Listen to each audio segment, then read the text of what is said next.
So essential altogether. Take no thought. That still keeps repeating through my head, but it has nothing to do with this meeting, but take no thought for your hair. All right, so today, welcome to a new horizon.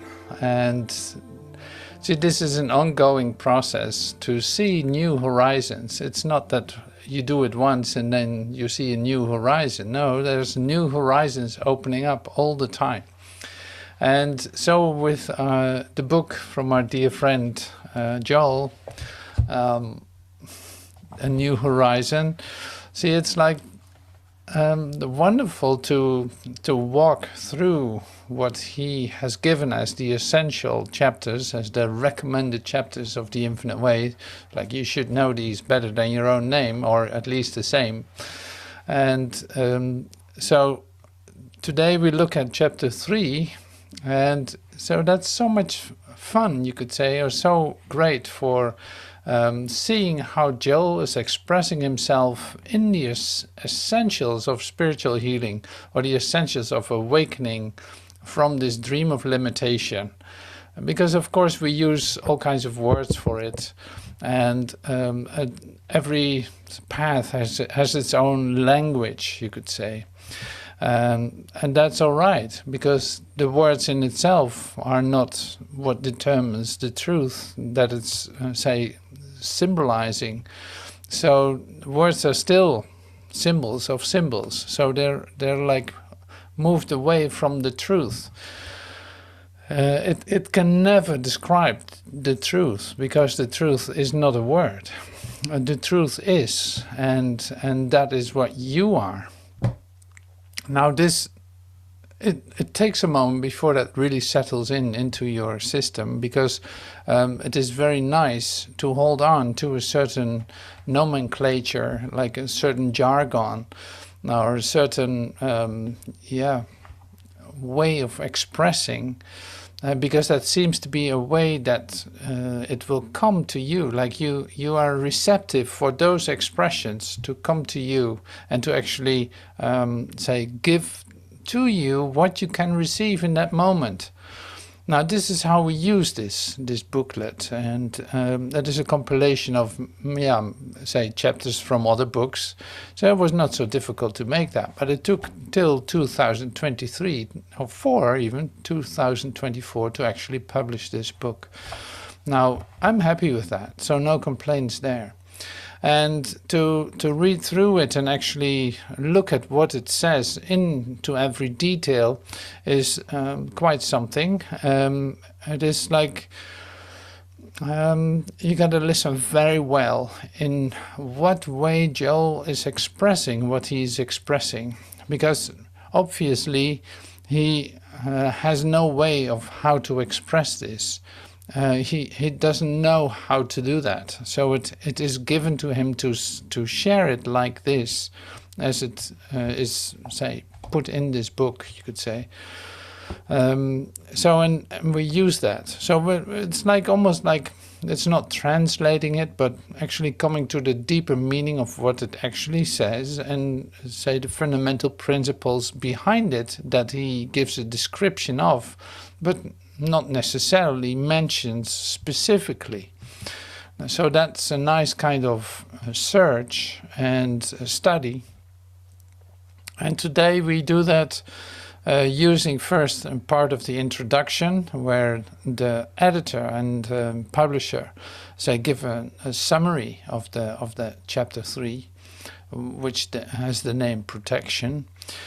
And then we see it from there. But yeah, so I'll use parts from the text. I will use some questions that came up for me to ask, and to, in fact, opportunities to come to the depth of the meaning that's actually entailed in this. So we use that too. But first I will read the introduction, say the summary of chapter 3 in this introduction by the editor and publisher. In the chapter 3, Protection, from the 1955 Infinite Way letters, now included in the Heart of Mysticism, Volume 2, you find the principles of, here we go, one power, impersonalization, and nothingization, which is still not a real recognized word, but I love it. Nothingization. These are the core principles of spiritual healing as practiced in the Infinite Way. So the essential chapter addresses key questions as these. Well, listen to this. So we have two key questions. How can I prevent the conditions that later need healing? And how do I protect myself or my family or communities from the uncertainties of life? It explains that everything negative that befalls us, like illness, accident, loss, discord in human relationship, happens because we have not learned the principles of protective work. So that's another term, protective work. So we have four different words, you could say.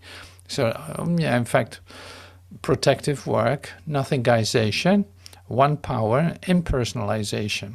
Now, if I would use these 4 or 5 terms, I could probably say make separate meetings from those alone, because in fact these are the core principles that you see in every talk, returning back in every talk that Joel gives, and sometimes more one of them, sometimes all together.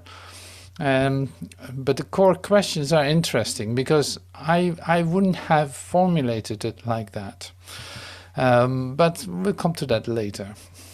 So the next part in this is then, let's go a little bit through the chapter and see some expressions, because in fact there's a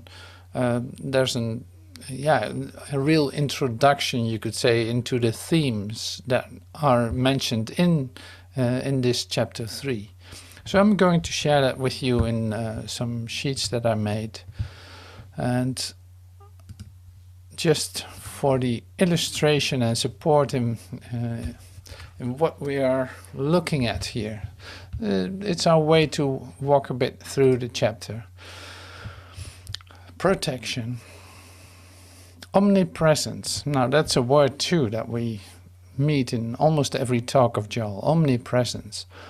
A harmony which pervades and permeates consciousness, and is in itself the allness and the onlyness of good. Omnipresence, a harmony which pervades and permeates consciousness, and is in itself the allness and oneness of good. So, omnipresence, say, a harmony which pervades and permeates consciousness. It's like, well, it's literally what consciousness is. Omnipresence is omnipresence. It is consciousness itself. And it is the allness and onlyness of good. In other words, what Joel tries to say here, I'll stop here for just a second. It's like what Joel tries to say here is this. It's like he actually says, there's such thing as allness, the allness of good. And so is there an allness of bad too then? No, this is an allness of good that has no opposite. This is, say, beyond our scope of opposites that we are so accustomed to in our, say, in our human thinking, because human thinking is really what, like, opposites are. You always have this and that, good and bad, white and black, and poor and rich, to mention a couple. So these opposites are literally what the human thinking is. Now this, what we're talking about, has nothing to do with this, say, frame of reference of a human being, has nothing to do with it. Because in fact, in the allness of good, everything comes together. There's no opposite to it. It is the allness. It is literally what consciousness is. It is the totality. It's wholeness. It is the totality. It's omnipresence. So there's no place where it is not. And this is of course interesting, because you say like, yeah, okay, so where does disease come in then? And where do accidents come in? And where does this come in? Like, well, in the infinite way, we look at it this way. So in the infinite way, we're actually looking at all the, say, the shortcomings or the lacks that you are perceiving is a form of mesmerism, is a form that is not really there. And in other words, it can heal, it can return back to the allness of good. It can become whole, literally. And that means that when I perceive a lack, and when I perceive an accident or an emergency or whatever, that is sickness, for instance, I actually now come to the recognition there's no reality to it. What I'm seeing is not created by God, you could say. It's not coming from wholeness. It has nothing to do with the totality of what I am. In other words, the mesmerism is in fact the fabrication, or is the embodiment of a dream. And this dream is exactly what we're actually waking up out of in the infinite way of being. It's like you awaken out of this frame of limitation. So the thoughts that you are thinking are a representation of this dualistic thinking, of thinking in terms of opposites. So that can never give you any information about what truly is. So in other words, you don't have to look for solutions in terms of opposites. When you perceive a problem, you recognize now, in the, say, an advancement of your spiritual path, you recognize now that there's no way of trying to solve your problem in the place where you're perceiving it. Now that is really important, because the tendency of me as a human being is, if I perceive a problem, then I'm naturally looking for a solution to fix it, to make it work, to push through, to struggle and strive to make it work. This is natural tendency of a human being. Now that is different than in waking up. We recognize this place is, that I'm perceiving with my eyes, looks very real, but it has no reality. And so there's also no solution to it. I cannot solve my problems here, because the place where I perceive this has in fact no reality at all. Now here we come to the point of nothingizing it. What am I perceiving? A dream. Is a dream a reality? No. Does it have consequences? No. Only in dreams it will have consequences. So now we go again. In other words, when I perceive something as a lack or limitation here, and I esteem it as real, what happens to my consciousness? It literally replaces truth for what I see. Literally, I make my mesmeric state, my dream, I make my dream as my reality. Well, that is not what God wants. And who is suffering the consequences of that? I do. Nobody else. Like, I'm actually experiencing the limitation, the pain of the limitation, the sickness in the limitation, the heartbreaking losing the ones I love, and all this tragedy and drama that I see in this dream has in reality no truth to it whatsoever. So that's why this is such an incredible, essential chapter. So the protection part is then in, well, if I think that any of this is real and I have to protect myself as a human being, well, I can be very busy, but in fact I'm protecting myself against nothing, because in fact this has no reality.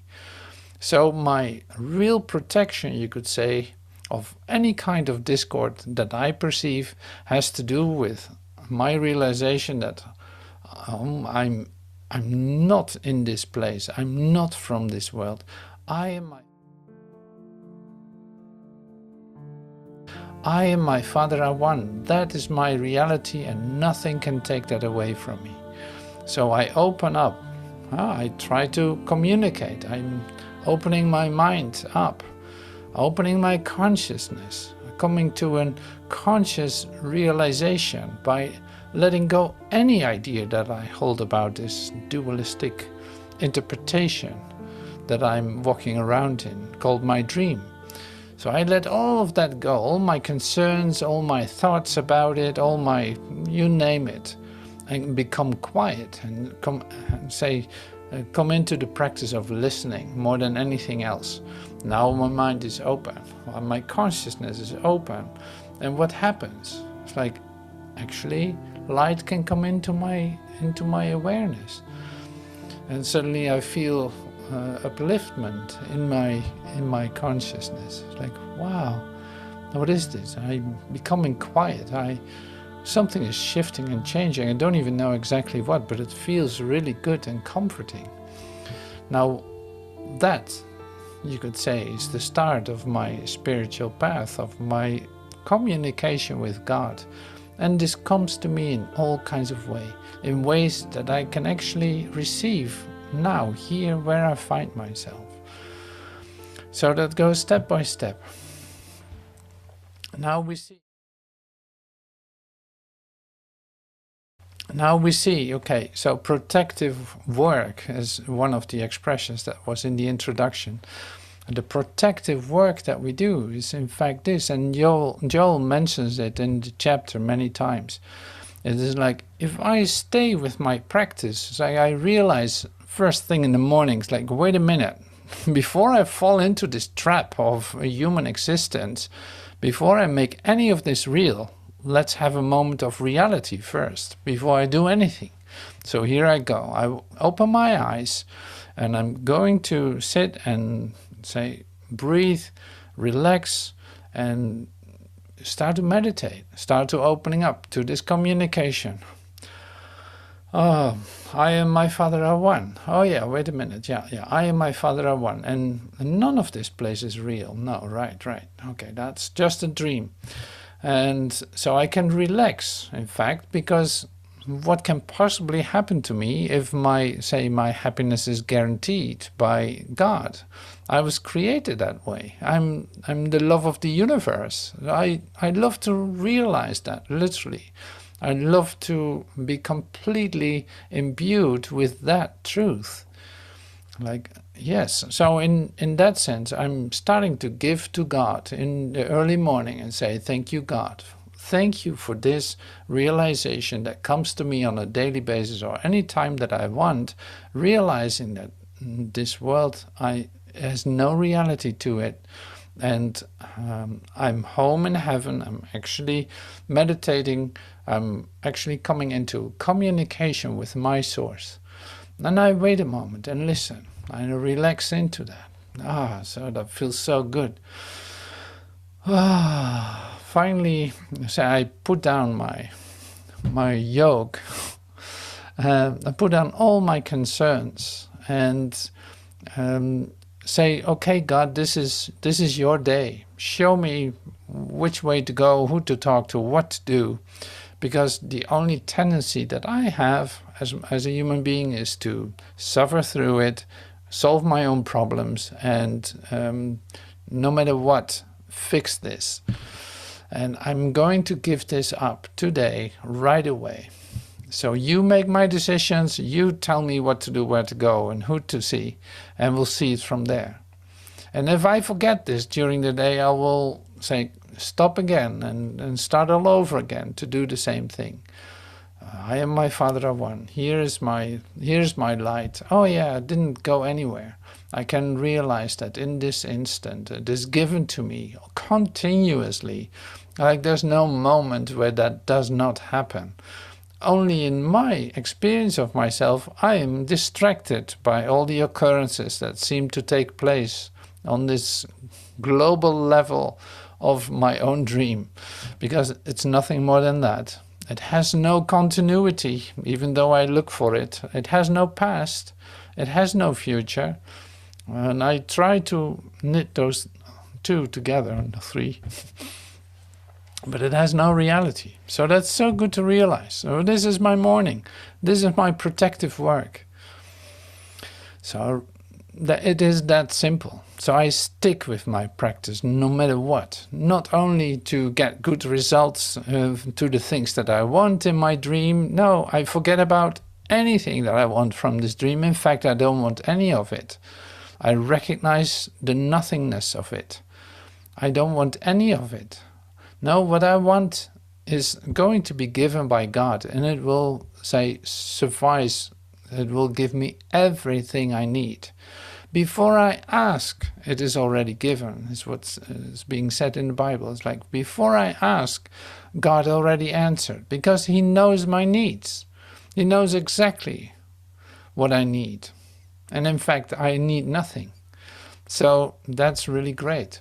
So my communication with my Creator is my safety and my security, and that's my protection. But there's nothing to protect against, because there is in fact nothing against the love of God. So that's another part. That's also interesting. So let me go back to the sheets to not walk away too far. The Master told us there's nothing from without a man that entering into him can defile him. But the things which come out of him, those are they that defile the man. So here's one question: can I be unjustly treated? No, I cannot. But see, here's the word defile, and that is in fact like the purity is given us by God. God is my purity and my innocence. Now, if I have an idea that I can add something here in this dream and fix something and solve a problem here, I in fact say like, well, sorry God, I don't need you right now. I already know the answer. I know how to do this. So leave me for a second. Let me do this. And it is like you defile the altar. In fact, you lose, in that moment, you lose the communication because you don't want it. You decide against it. So it's like that's the denial in its purest, you could say. You think that you can solve it, so there's no communication going on. You step into darkness and you do your thing. Now this is what is in fact meant by the idea of defile. It's like you're... Okay. So the defile is mostly very much used with the... Defile is very much used with the idea of an altar. Now this altar, when I go into my temple in the morning, when I'm meditating, into my closet, into my temple, I also say, in fact, I'm entering into the place where my altar is. My altar is my, say, the specific place where I come to communication with God. And you know this place inside yourself. And when I have ideas, when I have concerns, when my mind is occupied with whatever it is, in fact, what I'm doing is covering up this altar. I'm defiling the altar. I'm making it impossible to actually work with. Because what is the communication? What is necessary for the communication? A perfectly clean altar. Is that difficult? No, not at all. It is, if you're willing to clean it up, so to speak, your altar, it is clean. In other words, if you allow this moment to be real and whole, there it is. There's nothing in the way of you experiencing the love of God. But if the altar is cluttered under your ideas, under your what you call mistakes, and holding on to them and having grievances against someone, or feeling very sinful and guilty and all this stuff, how can you possibly communicate with God? He wouldn't even recognize you. He only recognizes you as the pure Holy Son that you are. Now this is something that you will start to recognize in yourself, and which is the essential part of in fact, the infinite way, coming to communication with the most natural thing that can happen to you is being in communication with God, with your source. This is how you were created. So it's not something that needs to be worked on and worked at in order to make that happen. No, that is perfectly taken care. Now the only thing is the receptivity for you to keep your altar clean so that there's nothing in between, you could say. Here we go. In living the true spiritual life, we are not waiting for calls of discord and inharmony. You are living in such a state of consciousness that God alone is the reality. Well, this is what I meant. It's like you are living in such a state of consciousness that God alone is the reality. You haven't made anything outside yourself real, or any kind of discord real. No, you let that go all the time. And your entire experience is one of dwelling in the realization of God, ever governing, maintaining and sustaining its own universe from the beginning of time until the end of the world. This is in living the true spiritual life. You are not waiting for calls of discord in harmony. Like, in other words, because now here, this is what I meant with translation. Now Joel writes here as if we're all practitioners and as if we're all waiting for calls for healing or for discord, for repair work, you could say, from repairing the dream of people that are calling. And not that the practitioner does that, but you could hear it like that.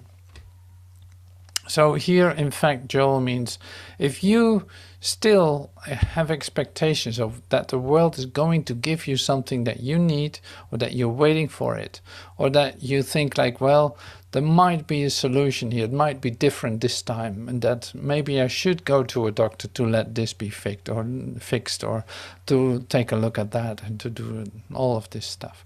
It's like, yeah, you can do that. If you think you're sick, if you're in this dream of mesmerism, you should go to a doctor if you think you're sick. Absolutely. But that has nothing to do with a spiritual life. No, the true spiritual life has to do with communication with your source and with nothing else, like I said. Nothing else. So I perceive a lack, I perceive pain, I perceive sickness, illness, disaster, who knows what. If I make that real for myself, I'm totally into this dream. And I can, say, meditate, of course, trying to, say, keep my altar clean. Suddenly come into communication, realizing that none of this is so. Great. Then there's also no need to fix anything anymore. You literally, this world dissolves in front of you. Because you recognize that none of it is true. It wasn't fixed. It is not defined. It literally is not a fact what you see. No, we're talking here about perception, about seeing it with your five senses, experiencing it with your five senses. And none of that is a fact. So it can change just like that. By you realizing what is actually going on, which is pure communication with your creator, that is your only reality, you go for that, then the rest will dissolve. What could possibly happen to you? Now we understand. We understand that you have to build your trust in this. So that's why we have this this program, for instance, A New Horizon. That's why there's a book and books of Joel. You can read it, listen to tapes, to come to the place where you actually start to practice this, to demonstrate this, to accept this completely as the only thing that is working through you by experience, by you experiencing that. If that does not happen, if you don't experience that, what happened then is that you still say put stuff on your altar, still hold on to ideas that you think you are going to lose something by letting go of it, by thinking that God could punish you, or God could make you see that you're guilty or something, some old, really gone idea. But that can still be your awareness. You know that, what happens when you look within. Like, you know all these aspects of it, and that is perfectly all right. Like, there's no shame connected to it. No, this is about the honesty of actually looking at what am I keeping here? Why is this not leading to an openness to the communication with God? Now, this is protective work. You're actually looking at, oh my God, I'm still holding on to this. Wow, can't believe it. Well, I'm willing to let go of that now, so that my altar is clean and I can be in communication.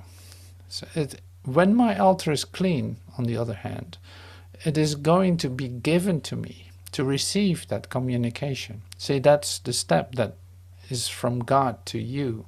You cannot establish that communication. No, you can establish a clean altar, but then the communication is going to be given to you. And that is just totally lovely, because it is source where you are a whole part of, giving that to you from within you. So it's like literally by opening up, it can be given you. You are never doing that. You're never making contact with God. No, you open yourself up for the possibility of that. God will take a step forward when that is the case. Immediately that will happen. So this is good to realize in the very essential practice of this. God neither rewards nor punishes. So if I reward or punish, I deny God? Yes, I do. God neither rewards nor punishes. So that's a good thing to think about too. It's like, he doesn't give you rewards or of any kind. Neither does he punish. Yeah? So the allness of good is the allness of good. So there's never a result to it. There's never a motive and never a result. No, it is what it is. And it fills your consciousness completely. So that's why it's like you're a whole part of totality. It doesn't know ideas of rewarding and punishing and all this dying and sickness and all these human terms. So we are constantly being reminded to become more and more aware of the nature of God, the nature of prayer. See, these are all basic infinite way principles too. The nature of God, the nature of prayer, and the nature of individual being, so that we will understand ourselves as offspring of God. Son, thou art ever with me, and all that I have is thine. So can I perceive a lack in that? No, absolutely not. Thou art ever with me. Can I be alone? No, never. Is God absent when I'm diving deeply into my disasters? No, God is not absent. He is still in your consciousness. It is up to you to open up the place where you can actually receive God consciously, and not linger or swim on the surface of your mind, wondering about duality of opposites and conflict. To come to, here's some more questions and ideas. To come to realization of the nature of God is a process of giving. This is it's like this is what I said about the morning meditation. To come to the realization of the nature of God is a process of giving. So it's not a process of getting. It's not a process of accomplishment. No, it is a process of giving. You give to God. You thank God. You love God with all of your heart. In that, the realization of God in your consciousness can be given to you. You want to discover the nature of God. Start giving. Start giving everything to God. How to resolve the dilemma of a sick brother? Yeah, how do we do that? It's like, how do we actually deal with if somebody is sick that is close to you? How do you deal with that? Well, see, you are the one that is perceiving it. So does that mean that you leave your brother behind and not do anything with him? No, absolutely not. Do you recognize that you are the one perceiving it? Yes. And what you perceive, is that a fact? No, it is not. So does that take away that I can take care, like give love to my brother? No, that doesn't take that away at all. No, so I have to realize, in fact, that what I'm perceiving is not a fact. It can change. So I'm in fact not holding that as a fact in my consciousness, so that still my mind is open, or my consciousness is open to receive the love of God. And this can be quite a challenge. I totally get that. Shall I start a charity to share from my abundance to my brother in lack? Will that solve it? So I just came up with some practical situations, like, okay, I'm having so many dollars and I would love to give that away to the poor so that they are not that poor anymore. Is that going to solve it? I say, no, that's absolutely not going to solve it. Because I, with my many, many dollars, am perceiving a lack. I think that there's a brother who is in lack. And now I want to give that to him. But I forget the idea that I'm the one perceiving the lack. That does not necessarily be my brother who's perceiving it, but I certainly did perceive it. So the same story, I'm not confirming that as a fact. I'm not going to make that real with a charity in order to fix the problem that I'm perceiving, right? Now here's an interesting thing, of course, because on the other hand, if I see someone in lack and I give to it, is that wrong? No, it's not wrong at all. Give everything to it. Give him your coat too. You see this in the Bible too. It's like, give him your coat, give him everything. Why not? But don't ask for anything. Like, don't want to be credited for it in any kind of way. No, give everything away, sure. So here's the thing then. Good works avail you nothing. So what does that then actually mean in this case? Like, well, it's not about the good works in a dream of limitation. Now you're going to be the hero in the dream of your limitation that you just perceived. Well, that's not going to do anything. So you might as well help your brother, help yourself first. Help yourself first, realizing that none of this dream is real, and that you're actually dreaming, and that you're perceiving a mesmerism of lack and limitation, while the allness of good is with you and can be, say, connected with immediately when you are willing to give up your perception of the world. Okay, so here's the opposite way of saying that then. It's good works avail you everything, but what is good? Are you going to determine what good works are? Well, then we have a problem, because if there are good works, then there are bad works too. Now, that's not going to help you either. So what is good? Are you going to judge what is good and what is bad? Well, good luck with that. I discovered the joy of giving, but do I need to give everything away, or can I keep some of myself?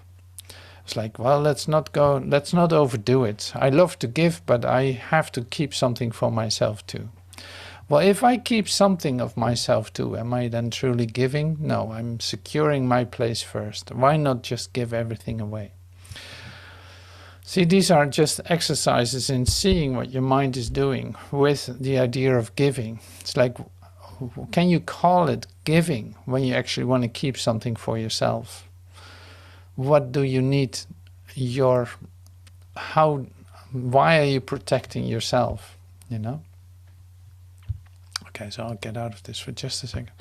It's like, why do I keep something for myself? That's a really good question. It's like, why do I think I need to keep something for myself?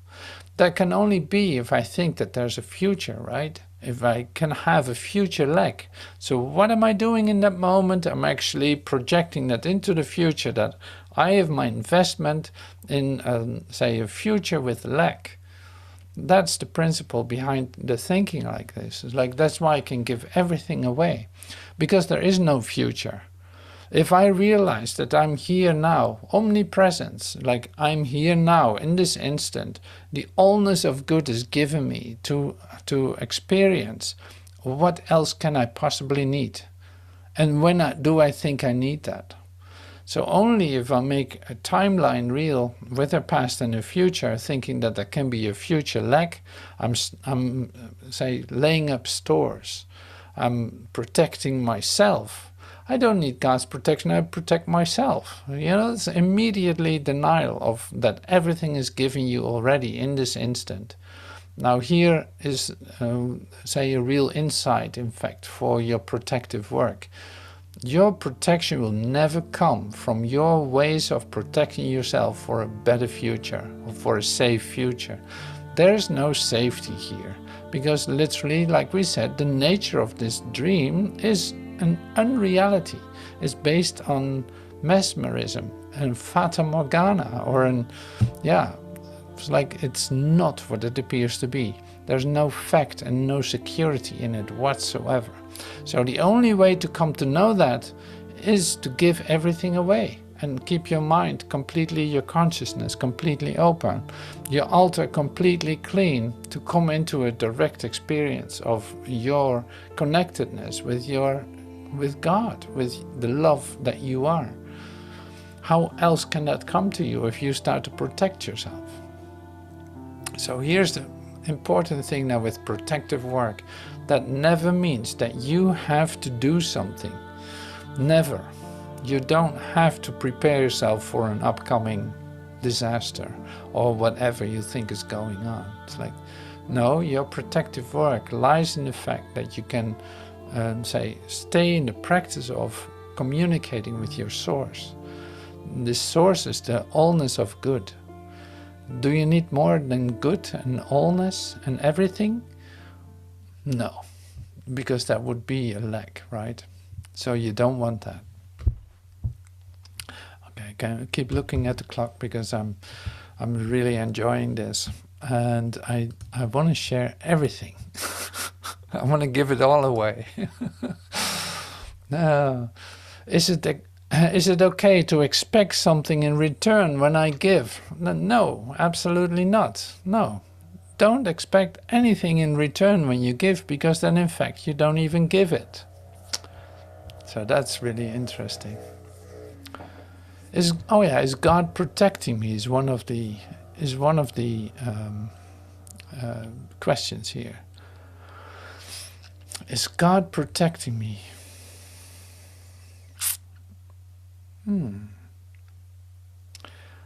So what does God protect me against? Is there something that can attack me? Is there something there that is dangerous? Or is there really something to protect? And like, no. In reality, there's nothing to protect. I can see God as my protector because He, in fact, keeps me safe. He's my safety and security, but that's not in opposition. It is not an opposite to that something is attacking me and I need to be fenced off, like a safe wall around me against danger or against evil or something like that. It's like, no, that's not it. No, you have to come to the realization there's no opposite to God's safety. There's only one power. There are not many powers. There's no opposing power. No, God is the one power. So there was one of the ingredients that were mentioned in the introduction of the chapter. So it's like there's one power. There's not another power working this. There's not an evil power or a sickness power that you have to fight against. Like I was fighting my cancer. Well, you don't have to fight your cancer if you realize that sickness is no power. In fact, you come to the nothingization of the idea of cancer. Like it has nothing to do with any kind of power. Unless you give it the power, of course, which has happened in your dream. Now you realize that you need to wake up out of it in order to come to the realization that there's no opposing power to God. God created you perfect, so nothing can be wrong. This is really the shortcut in fact, conceptualizing this. But that is a real experience, of course. Like there's no opposite to the love of God. And the world, as I perceive it, is really like the... it wants to show me that there is an opposite to the love of God. Like I created this dream, you could say. I created that dream, in fact, to deny God. So all these aspects are coming back. The basis, the nature of human being, the nature of man is one of the principles to discover. The nature of man is in fact the denial of God. So coming back to myself as being the Holy Son of God, the Christ, is the realization that my whole endeavor, my whole parenthesis availed me nothing. Only the realization that it was nothingness I was residing in. I was making myself crazy with fear and really thought it had reality. So when I laid that down, I came to the realization that it's like I and my Father are one, the allness of good is within me, and there's no opposite to that. Now, this was my discovery. So how can I protect what I value? It's like what I do truly value is the allness of good. I value that totally. I give that all my trust and all my, I give everything to that. I will not hold on to anything else. So how can I protect what I value? And here's the thing, it's like you protect what you value by giving it away. Don't be afraid to give that away.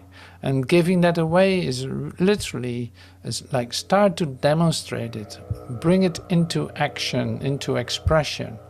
You as an awakening mind, bring it to expression in whatever way you can and whatever way that is given to you.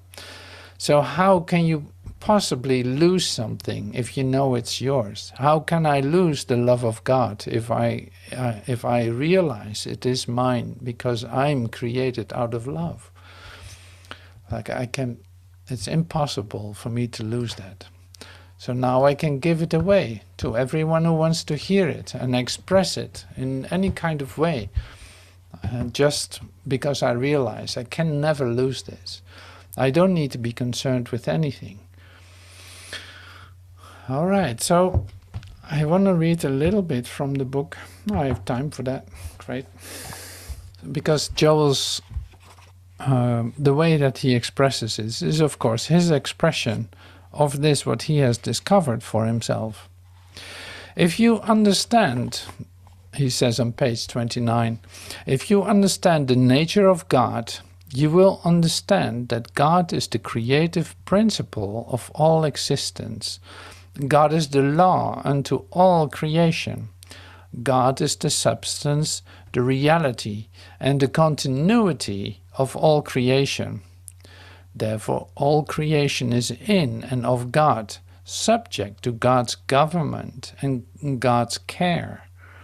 It is your function to know this truth. Ye shall know this truth, and the truth will make you free. Free of accepting appearances and then trying to do something. It's like this you want to be free of.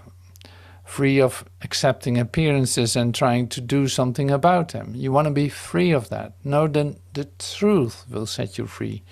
Not trying to get rid of your accepting appearances.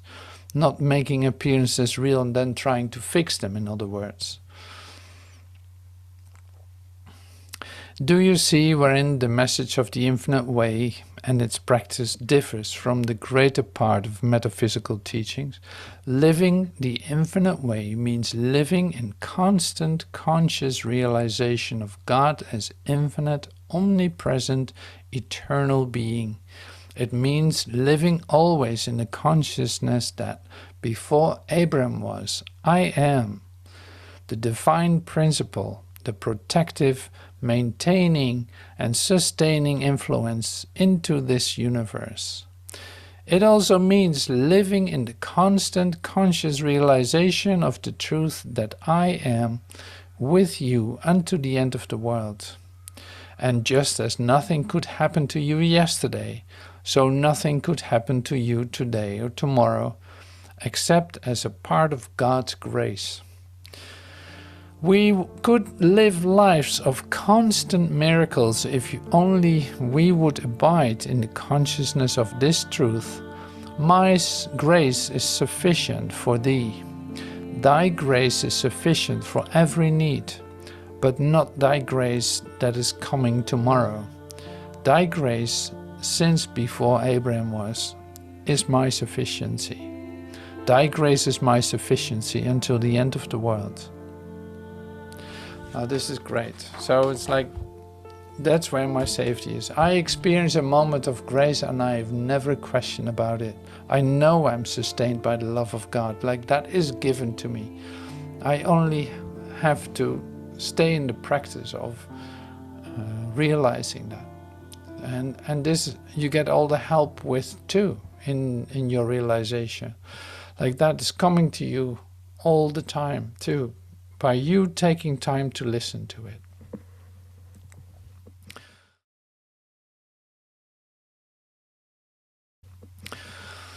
So this in fact was chapter 3, and let me see, in the beginning we had 2 questions, if they are answered now.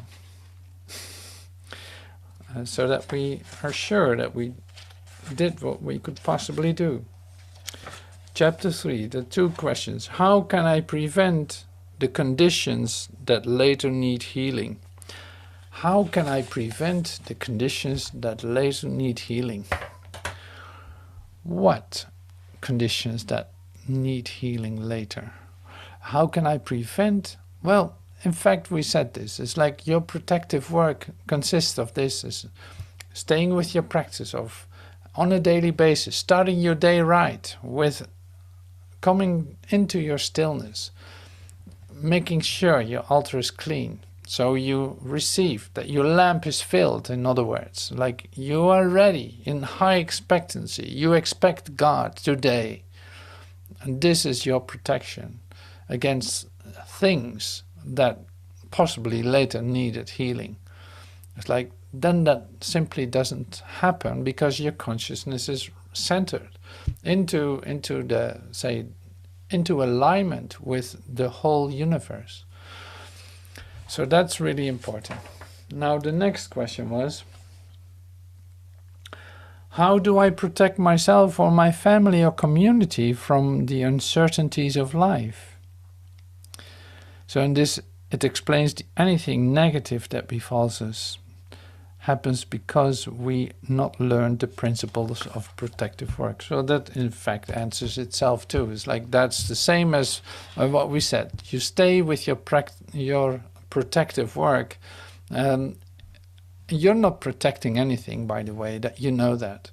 So you're not protecting anything, but you are aware that any temptation that come to you in this three-dimensional experience of yourself will literally not come nigh unto your dwelling place, because literally your heart is centered in God. Then that looks different. It's like it cannot throw you off the wagon, you could say. It's like it can look any kind of way, but you realize, and this is of course the awakening process, you realize that it has no reality. There are no emergencies. There are no accidents. There is no such thing as sickness. There's no such thing as death. There's no such thing as separation. All of this is man-made in an attempt to prove that there's an opposite to the love of God. And by your, say, acceptance of this realization, you prove that wrong. Simple as that. That is your protective work. That stays with you all the day and helps you to go through all these valleys of death. Like, yeah, okay, yeah. So instead of that, you just keep giving this away. And you bring the light into this dream, into this place of mesmerism, until everything lights up because of your presence, and see what happens. You know, then finally you come to realize that you can bring each other home instead of trying to fix problems. Like, no, you bring each other home just by the simple recognition of, oh my God, you recognize it too, that we share one source and we have the same Father. And that joy of unity and equality is literally dissolving any kind of hesitation or doubt. So the light in you is very important, to let it come out, in fact, to allow that to shine right into the minds of your brothers. So your acceptance and your certainty in that, your trust in what is given in this spiritual program, your trust in it is everything that literally moves mountains.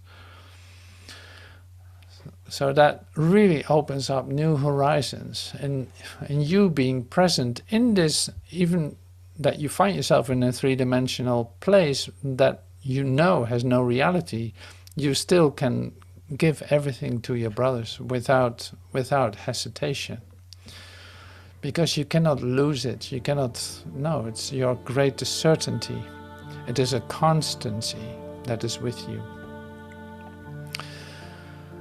All right, so that was chapter 3, protection of a new horizon. So thank you so much for your presence here today and for listening and being a complete part of it, recognizing that that is your reality. And thank you so much for that.